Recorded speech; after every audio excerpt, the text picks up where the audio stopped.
अस्सलाम वालेकुम। उम्मीद करती हूँ कि खैरियत से होंगे और ठीक ठाक होंगे। जैसा कि आपको पता है कि कुछ दिन पहले मैंने न्यूज़पेपर में देखा था कि कश्मीर के वज़ीर आज़म ने कहा था कि ऐसी ऐसी सहूलतें कश्मीर में मौजूद हैं जो कि पाकिस्तानियों को भी मुयस्सर नहीं है। तो मैं उनसे ये पूछना चाह रही हूँ कि ऐसी कौन सी सहूलत है जो कश्मीर में मौजूद है। कश्मीर में अपना एयरपोर्ट है या कोई अपना बड़ा हॉस्पिटल है। जब भी कोई सीरियस मरीज होता है उसे रावलपिंडी रेफर किया जाता है।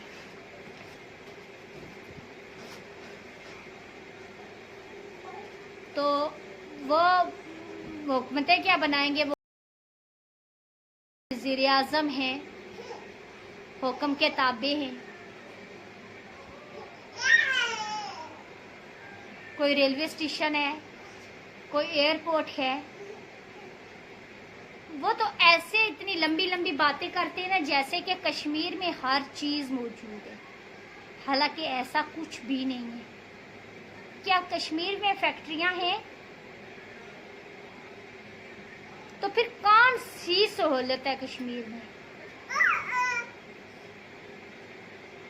वो तो खुद किसी के इशारों पे नाच रहे हैं। कोई जो कहेगा वो करेंगे। तो अवाम के लिए वो क्या करेंगे? अवाम को झूठे वादे दिए जा रहे हैं।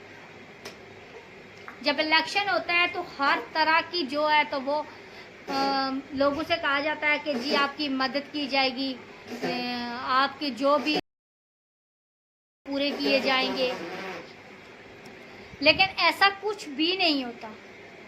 जब इलेक्शन हो जाते हैं तो उसके बाद किसी भी वज़ीर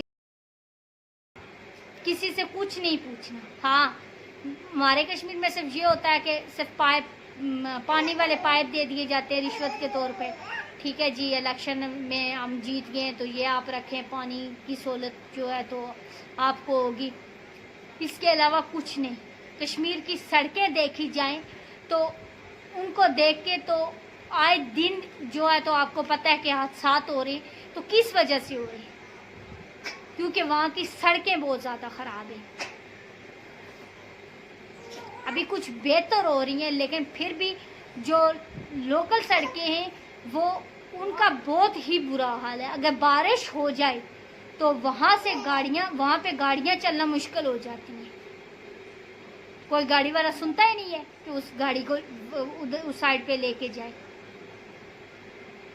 इसलिए अगर वहाँ पे किसी को अगर ठेका दिया जाता है किसी चीज़ का, हमारे कॉलेज का ठेका दिया गया था, तो यकीन करें कि उससे आधे से ज़्यादा जो रकम है वो ठेकेदार खुद खा जाते हैं, बनाता कुछ नहीं है। इसलिए वहाँ के वज़ीर आज़म को चाहिए कि वो आंखें खोले, बजाय इसके कि लंबी लंबी बड़के मारने के बजाय आंखें खोलें और देखें अवाम का हक अवाम को दे। तो शायद मेरी बात आप लोगों को भी बुरी लगी हो। तो आज के लिए इतना ही। तो मज़ीद वीडियो बनाने के लिए मैं फिर से हाज़िर होंगी। खुदा हाफ़िज़।